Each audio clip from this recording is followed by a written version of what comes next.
Can you solve this SAT-style math problem? Let's go through it step by step. But before we begin, let's first understand the concept.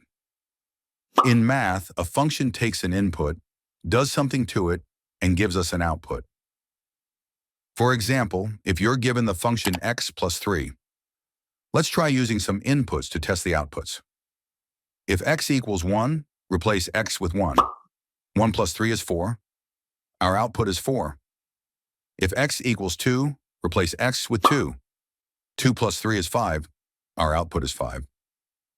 If x equals 15, plug in 15. 15 plus 3 is 18.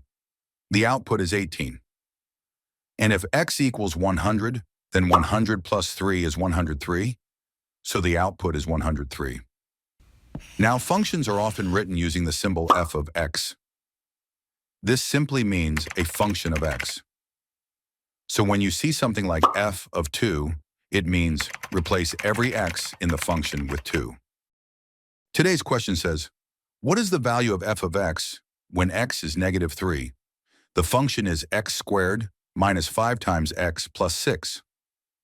To solve this, we'll replace x with negative 3 in the function. Then work through the math step by step to find the answer.